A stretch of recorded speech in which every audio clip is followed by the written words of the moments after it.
got Six Music here as well because I want to be love, hip. I want to be hip. We love Six Music. Yeah, I remember Big George Webley saying many years ago, he did this thing in the local paper for Citizen, it was, for Scribbo. And it was like, what radio do you listen to? And he said, I listen to Radio 4 because if you listen to it long enough, you will get to know everything there is to know. Yeah. And I think that's right. Radio 4 is amazing. Yeah. Love spoken word radio. Yeah, I can do without the Archers, really. Loathe the Archers. And so the Gardener's Question Time or whatever it is. What a load of... Oh, no, I love Gardener's Question Time. Could do without the religious stuff, but that's just a personal choice. But yeah. Well, it's a very broad thing. I was going to say very broad church. It's a very broad thing, Radio 4, which is a very cool thing about it. And I don't care that it might have a slightly left-wing political agenda. Good. They would absolutely deny it, but who cares? It's brilliant. Who cares? It's brilliant. Yeah, I love it. It works.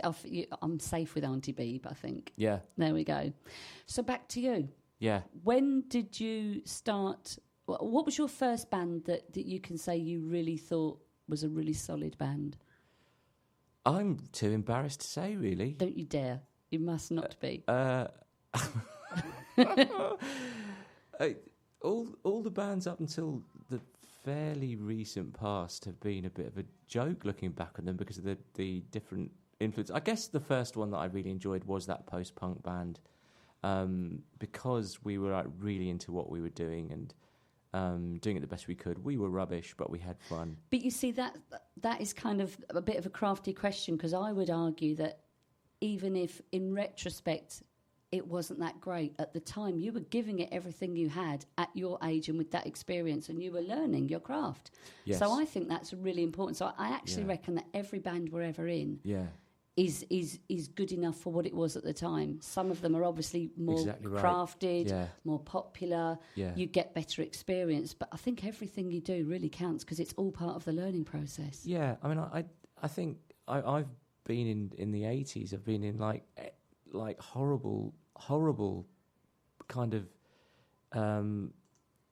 really bad mulleted kind of all mulleted half Spandau ballet, half jazz funk nonsense. And I'm going to admit that. I'm going to come right out and say it. You know, I've played jazz funk and married in with a bit of horrible like Duran Duran style in the middle of the 80s, and it was rubbish. But it was experimenting of the time. Yeah, do you know what? It is. It was all right. And then, I think the first band I enjoyed as a solid band was with my friend Simon Oldhams and Steve Keogh. We actually hired a beautiful arts workshop cottage up at Great Linford for a couple of years, and we had a band called Naked Ape.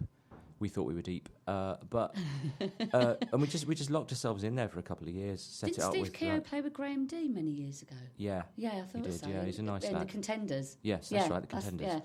And so we locked ourselves in there. Came out with some really decent music actually. So I enjoyed that band. And there are recordings of it. Yeah, there's we made an album in 1998, I think. Oh, yeah, smashing! We made it ourselves Good. In that cottage. That's really nice. And you've got copies, have you? Yeah, but you're not hearing it. Why? Because moved on since then. But it's all part of the magical history of music. What's your next choice? Next choice is my favourite female songwriter, Joan Wasser, who has a band called Joan as Policewoman. And she's just got these wonderful punk influences, but it doesn't come out in the music. It's more like soul, like proper American soul. And that's how she calls it anyway, or what she calls it. And she's amazing, and I love her more than anything, really. I'd just do anything to be in her band. So, yeah, this is a song called The Magic.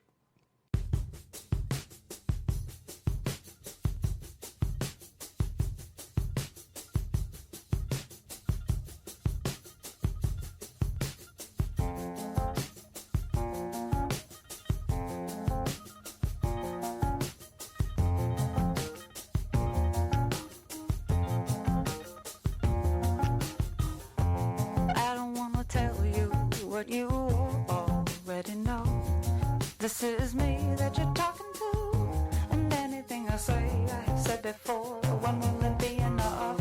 Then something in my mind shifts, and I slip on my hips, and now I find that I'm face to face with none other than me. I have got the mirror up against the marquee, and all it reads is I am fine, I am divine.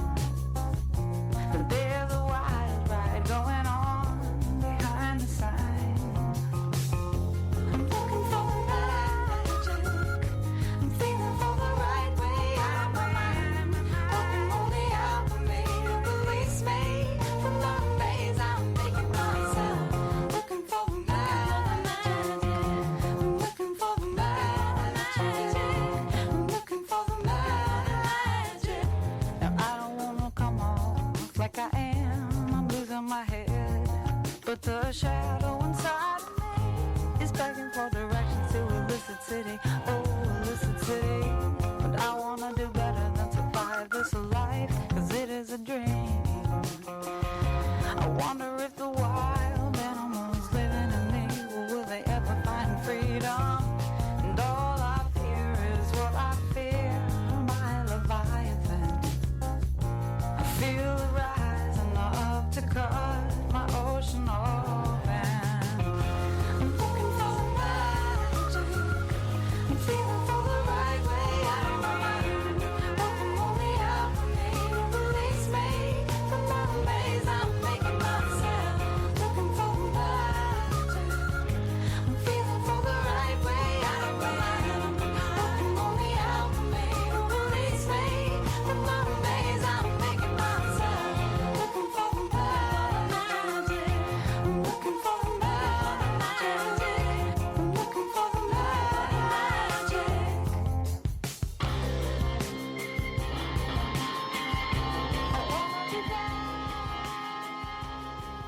Yeah. Oh, do Just you know wanted to- what? You like Thank that? you for introducing so much great stuff to me, Miss Wooding. The production on that, the way they've brought her voice forward, and it's really the key instrument, and that delay that Patrick was talking about on it, that is so good. It makes such a difference, doesn't it? I'm I so mean, going to check the video It's a out. shame to fade it early, but I want to cram in so much music rather than have people listen to me jabber on. But the video is worth checking out, The Magic by Joan as Policewoman, because it features semi-naked, muscly Welshman hitting a car with a fish. So do have a look at that. It's really good.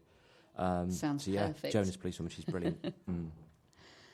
Right, so songwriting. Do you Yeah. write songs? Yeah, with Mimi at the moment. I've just been up to Gateshead to write with her. And, we've been writing some...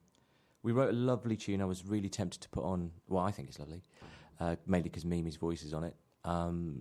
It's kind of piece of electronica, really, that is kind of throwaway. It developed with Russ, the bass player from Louise's band. This is turning into like a five-hander song because Mimi's writing the tune and some of the lyrics. Louise is writing more lyrics from the Louise Petit band.